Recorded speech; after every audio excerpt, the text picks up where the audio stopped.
شروع اللہ کے نام سے جو بڑا مہربان اور نہایت رحم کرنے والا ہے۔ بسم اللہ الرحمن الرحیم۔ میں روزانہ یہ تسبیح پڑھتا ہوں، اللہ نے مجھے اتنی دولت دی ہے کہ اب گھر میں جگہ کم پڑ جاتی ہے۔ اگر پیسوں کی ضرورت ہو تو یہ تسبیح ضرور پڑھنا۔ ناظرین، ہمیں اللہ رب العزت کا لاکھ بار شکر ادا کرنا چاہیے جس ذات نے ہمیں یہ مہینہ نصیب فرمایا اور اس میں عبادت کرنے کی توفیق عطا فرمائی۔ اس مہینے کے اندر میرا رب دنیا کی ہر چیز جس چیز کی طلب ہے وہ عطا کر دے گا۔ آج کا وظیفہ غیبی طریقے سے دولت اور پیسوں کو لانے والا ہے۔ ناظرین، یہ تیز ترین وظیفہ ہے، مطلب یہاں وظیفہ پڑھا وہاں کام بن گیا۔ ناظرین، انسان پر جو مصیبت آتی ہے، چاہے بیماری کی صورت میں ہو یا غربت کی شکل میں ہو، چاہے کاروباری پریشانی ہو یا خاندانی لڑائی، بڑوں کا دکھ اور صدمہ ہو، ہر قسم کی مصیبت اس کے گناہوں کی وجہ سے آتی ہے۔ اس لیے فوراً سچی توبہ کرتے ہوئے اللہ تعالیٰ سے ہمیں معافی مانگنی چاہیے، کیونکہ اللہ تعالیٰ توبہ کرنے والوں سے محبت کرتا ہے اور توبہ کرنے والے کی پریشانیوں اور مصیبتوں کا ازالہ کر کے اسے خوشحال بنا دیتا ہے۔ ناظرین، آپ سے درخواست ہے کہ خود بھی اور کمنٹ باکس میں بھی ایک بار استغفر اللہ لازمی کریں تاکہ دوستوں کو بھی ترغیب ہو اور ہمارے لیے بھی خیر و برکت کا باعث ہو۔ ناظرین، انسان میں گناہوں اور غلطیوں کی جانب رغبت کا میلان موجود ہے۔ انسان میں نفس گناہوں میں مبتلا کرنے کی کوشش کرتا رہتا ہے، جس میں سلیم الفطر انسان کسی گناہ یا غلط کام کا ارتکاب کرتا ہے تو وہ یہ جان رہا ہوتا ہے کہ وہ غلط کام یا ظلم و زیادتی کر رہا ہے، وہ رسول اللہ صلی اللہ علیہ وسلم کے طریقے کی مخالفت کر رہا ہے اور اللہ کے فرامین سے بغاوت کر کے اس کے قہر و غضب کو دعوت دے رہا ہے۔ یوں وہ اپنی دنیا و آخرت دونوں کو تباہ و برباد کرتا ہے، لیکن اس کے ساتھ شیطان کے وار خواہشات کا غلبہ، گناہوں کی عارضی لذت، دنیا کی چکا چوند، جھوٹی اور کھوکھلی عزت کا نشہ اس کو گناہ کے ارتکاب کی طرف لے جاتا ہے۔ گناہ کے ارتکاب کے وقت جب کبھی اس کا ضمیر گناہوں کو چھوڑنے کا کہتا ہے تو وہ یہ کہہ کر ضمیر کو خاموش کرا دیتا ہے کہ ابھی تو بڑی عمر پڑی ہے، میں عنقریب توبہ کر لوں گا، اور اسی طرح امیدوں اور خیالاتوں سے دل کو بہلاوے میں رکھتا ہے اور گناہوں کی گہری دلدل میں دھنستا چلا جاتا ہے۔ در حقیقت گناہ انسان کے حق میں نہایت خطرناک ہیں، اسے دنیا اور آخرت دونوں برباد ہو جاتے ہیں اور گناہوں کا اثر جسم میں زہر کی طرح شرائط کر جاتا ہے۔ ناظرین، حضرت آدم علیہ السلام کو جنت سے نکالے جانے اور ابلیس کی ملعون ہونے کی وجہ بھی یہی گناہ کی نحوستیں تھی۔ قوم نوح اور عاد و سمود کو بھی گناہوں کی وجہ سے عذاب سے دوچار کیا گیا۔ گناہوں کے بے شمار برے نقصانات ہیں۔ ناظرین، صرف یہ ہی نہیں بلکہ گناہوں کے بے شمار برے اثرات اور نقصانات ہیں جو انسان کے ذہنی اور جسمانی اور روحانی کردار پر بھی زائل ہوتے ہیں، اور اس میں سب سے بڑا نقصان یہ ہے کہ نور الہی اور گناہوں کے ارتکاب کی وجہ سے انسان علم و عقل سے محروم ہو جاتا ہے۔ امام شافعی رحمۃ اللہ علیہ فرماتے ہیں کہ میں نے اپنے استاد سے کمزور حافظے کی شکایت کی، انہوں نے مجھے ترک معاشی یعنی ترک گناہ کی نصیحت فرمائی، اور آپ نے یہ بتایا کہ اور اللہ کا نور گناہ گار کو نہیں دیا جاتا۔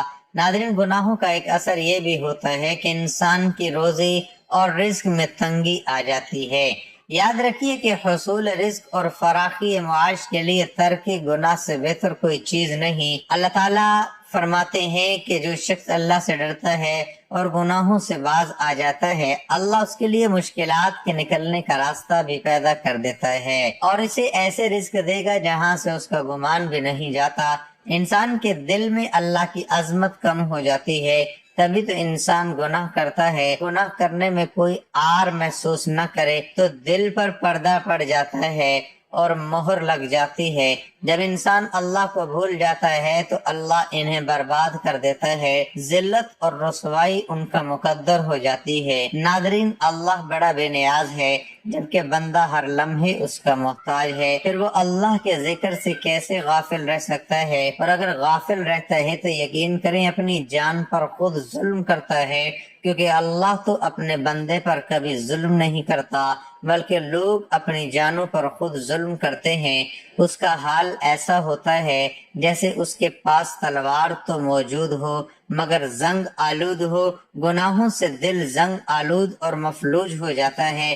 نفس امارہ برائی کا حکم دیتا ہے، وہ خواہشات اور گناہوں سے قوی دلیر اور درندہ صفت بن جاتا ہے، جبکہ نفس مر جاتا ہے۔ ایسا شخص دنیا میں بھی اور برزخ میں بھی مر چکا اور آخرت میں بھی اس کے لیے کوئی چیز نہیں۔ اگر وہ اللہ کو یاد کرتا ہے تو دل ساتھ نہیں دیتا، زبان ذکر کرتی ہے تو دل غافل ہو جاتا ہے۔ ہر آدمی جانتا ہے کہ اچھے یا برے عمل کا رد عمل بھی ضرور ہوتا ہے۔ دنیا میں پیش آنے والے حالات سب سے زیادہ اثر انداز ہونے والی چیز انسان کے اچھے یا برے اعمال ہی ہیں، جن کا براہ راست تعلق اللہ تعالیٰ کی خوشنودی اور ناراضگی سے ہے۔ کسی واقعے اور حادثے کے طبی اسباب جنہیں ہم دیکھتے، سنتے اور محسوس کرتے ہیں، وہ کسی اچھے یا برے واقعے کے لیے محض ظاہری سبب کے درجے میں ہیں۔ سادہ لوگ حادثات و آفات کو صرف طبی اور ظاہری اسباب سے جوڑتے ہیں اور پھر اسی اعتبار سے ان کو حوادث سے بچاؤ کی تدابیر کرتے ہیں۔ شرعی تعلیمات کی روشنی میں بحیثیت مسلمان ہمیں یہ اعتقاد رکھنا ضروری ہے کہ یہ سب کچھ اللہ تعالیٰ کے حکم اور امر سے ہوتا ہے، جس کا عقل اور حواس خمسہ کے ذریعے ادراک کرنے سے ہم قاصر ہیں۔ اللہ تعالیٰ نے وحی الہی اور انبیاء علیہ السلام کے ذریعے اللہ تعالیٰ نے جزا و سزا کا جو نظام سمجھایا ہے، وہ ہمیں غیبی نظام کے بارے میں آگاہ کرتا ہے۔ وہ یہ کہ کسی بھی واقعے اور حادثے کا اصل اور حقیقی سبب اللہ تعالیٰ کی رضابندی یا ناراضگی ہے۔ اللہ تعالیٰ نے حالات کو خواہ اچھے ہوں یا برے انسانی اعمال سے جوڑا اور وابستہ فرمایا ہے۔